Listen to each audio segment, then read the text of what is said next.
Healing कैसे हुई? मैंने बोया है हीलिंग को। मैं ये बोल सकता हूं कि हजारों लोगों की हीलिंग मेरे द्वारा हुई है, मेरे हील होने से पहले हजारों की।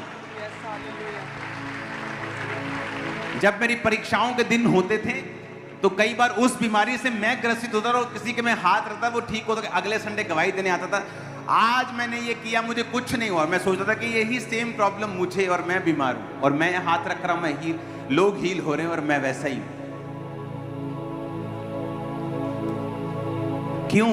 सुनो मेरी बात, जब परमेश्वर आपको हीलिंग वरदान देता है वो आपको परखता है, या आपके लिए परमेश्वर का एक बड़ा प्लान है तो वो बीमारी के जरिए भी आपको परखता है, लेकिन उसका मकसद आपको चंगा करना और आपको बड़ा करना है, ब्लेस करना है। अगर आप हीलिंग लेना चाहते हैं आपको हीलिंग बोनी पड़ेगी। कितने बीमार हैं जो आपके द्वारा शिफा पाई है, जिन्होंने आपने उन्हें चर्च के बारे में बताया है, आपने उन्हें एड्रेस दिया है कि जाओ चर्च में तुम हील हो जाओगे, लेकिन जब हम अपने लिए ही मांगते हैं, परमेश्वर कहता है तूने मांगा पाया नहीं, ताकि तू अपने व्यभिचार में उसे उड़ाना चाहता है। सेल्फ सेंटर्डनेस आपकी हीलिंग को रोकता है। जब आप सेल्फ सेंटर्ड होते हैं, जब आप सेल्फिश होते हैं, आप सिर्फ अपने विषय में प्रेयर करते हैं, अपने विषय की आप फास्टिंग करते हैं, अपने लिए ही प्रेयर करते हैं, अपने लिए ही रोते हैं। वो आदमी ऐसा था, जब बीमारों को देखता था तो तरस से भर के उनके लिए प्रेयर करता था। कंट्रोवर्सी में भी जाता था क्योंकि वो काफी वायलेंट था आत्मा में, कई बार मुक्का मार देता, थप्पड़ मार देता था और हीलों के हील होते थे। आज अगर आप ऐसा करोगे आप इंटरनेट पे बदनाम हो जाओगे। अगर आज जीसस होते और किसी को थूक लगा के ऐसे चंगा करते, मैं कहता इंटरनेट पे डिबेट शुरू हो जाती, थूक लगानी जरूरी है क्या? हाँ, बाइबल कहती है यीशु मसीह ने मिट्टी में थूका, पानी भी नहीं मंगाया, पतरस अनॉइंटिंग वाटर देना जरा, देखा थूका, थूक करके मिट्टी गीली की और उसकी आंखों पे लगा दी, थूक के। अगर आज कोई ऐसा करे, देखो उसकी इंटरनेट पे क्या हालत करते लोग। इसीलिए इंटरनेट की कभी परवाह मत करो, ये फेक दुनिया है, असली दुनिया नहीं है। मैं इसे सिर्फ इस्तेमाल करता हूं अपना मैसेज देने के लिए, लेने के लिए कुछ नहीं करता हूं। आज तक मैंने एक वीडियो नहीं देखी अपने खिलाफ बनी हुई, मेरा रिकॉर्ड है ये और बना रहेगा। मैं अपना काम करना जानता हूं, दैट्स इट। अगर आपने हीलिंग की डिमांड प्रभु से की है तो आपको स्पिरिचुअल लॉ पता होना चाहिए, जो तुम बोवोगे वो तुम। आप जीसस को बोलेंगे, जीसस ये बंदा मैंने चर्च में भेजा और देखो इसकी हीलिंग हुई, मैंने हीलिंग बोई है, मुझे हीलिंग काटनी है, अब मुझे चंगा करो। देखो प्रभु मैंने इस औरत को भेजा और ये चर्च में गई और गवाही दे रही है। देखो मैंने ये फैमिली को भेजा था प्रभु, ये नशों से आजाद हो गया। परमेश्वर मैंने इसको भेजा, देखो ये चंगा हो गया, अब तुम मुझे भी चंगा कर। उसने कहा जब तुम मेरी महिमा परमेश्वर के सामने प्रेजेंट करने के लिए केस कमजोर हैं आपके। हर टाइम प्रभु मैं, हर टाइम मुझे, मेरा बच्चा, मेरा फाइनेंस, मेरी हेल्थ, मेरी टांग, मेरा लीवर, मेरी किडनी। और बाइबल कहती है उस छोटी लड़की ने नामान को बोला, अगर तू मेरे देश में होता और परमेश्वर का दास तेरे सिर पे हाथ रख के प्रेयर करता तो तू कोढ़ से ठीक हो जाता। उसने ये नहीं सोचा पहले मैं तो आजाद हो जाऊं, मैं यहां बर्तन मांज रही हूं, वो मुझे बोलेगा परमेश्वर तेरा जीवित है तो तुझे आजाद क्यों नहीं करता। उसने टेस्टिमनी दी, उसने हीलिंग को बोया। जब नामान वापिस गया होगा उसे वरदान भी दिए होंगे, सोना भी दिया होगा, उसे फ्री भी किया होगा, उसे आजाद भी किया होगा।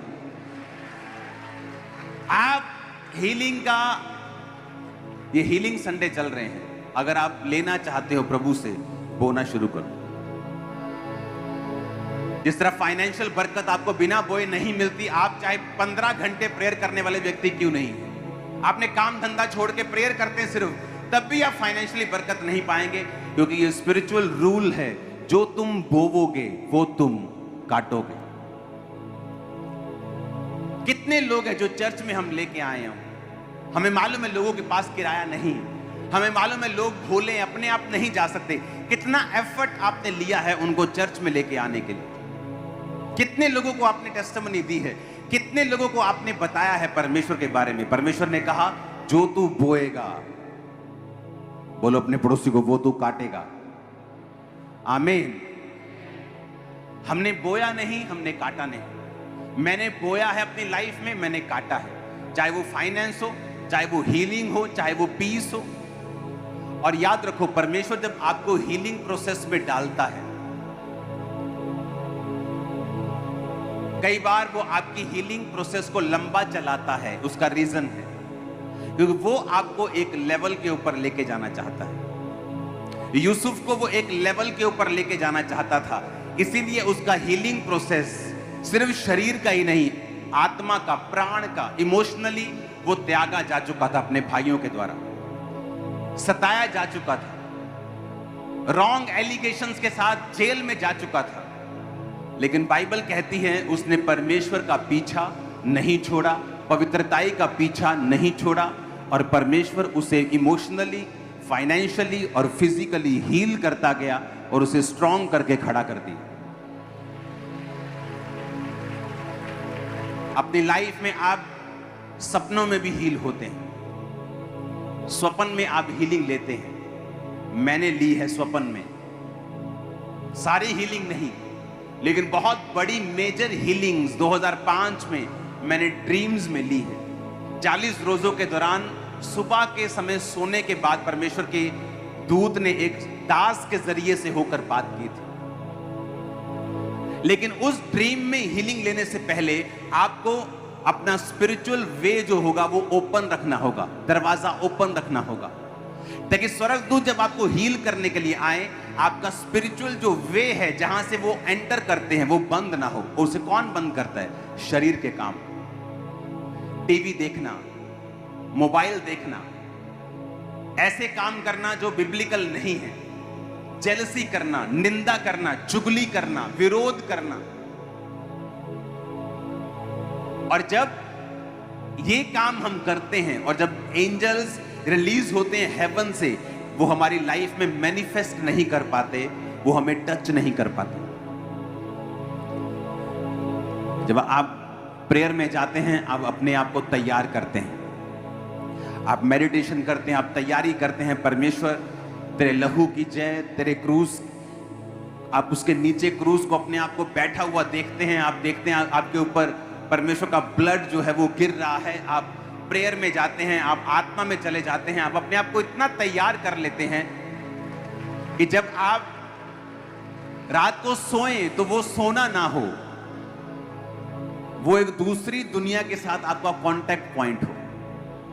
सोते तो आम लोग हैं, आपको तो बात करनी है सोते समय, आपको तो टच लेना है सोते समय, आपको स्पिरिट ओपन रखनी है कि परमेश्वर आपको छू सके आपके सपनों में। और ये पॉसिबल है अगर आप अपना पूरा ध्यान हीलिंग के ऊपर, डिलीवरेंस के ऊपर और अपने आत्मिक जीवन के ऊपर लगाएंगे। तो मोस्टली लोग चंगे नहीं होते, वो लोग जो चंगे नहीं होते, मोस्टली उनमें से कौन होते हैं?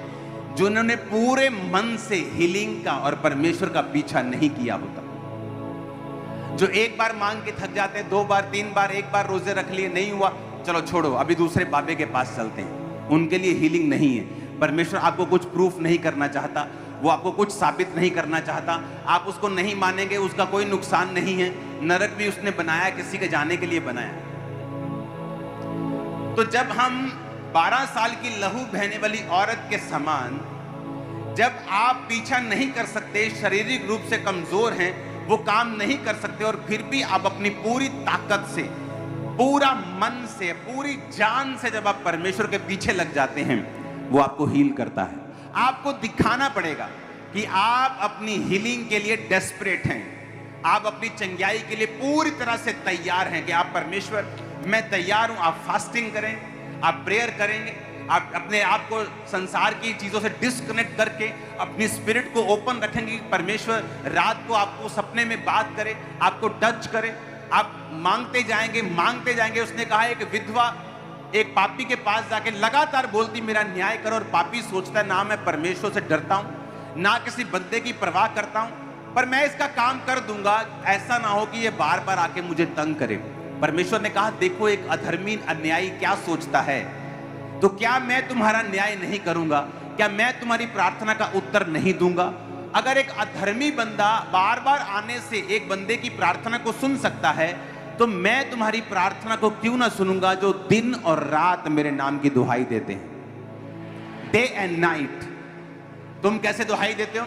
तुमने एक बार कहा परमेश्वर मुझे चंगा कर, अच्छा देखा कोई फर्क नहीं पड़ा, अच्छा अब मेडिसिन खा के देख लेते हैं, अच्छा मेडिसिन, अच्छा हर्बल मेडिसिन खा के दे, अच्छा वो बाबे के पास, अच्छा वहां से नहीं, अच्छा एक और हॉस्पिटल चल। तुम बटे हुए हो, तुम्हारा फोकस नहीं है। एक चीज को हासिल करने के लिए तुम्हें 100% फोकस उसमें डालना पड़ेगा।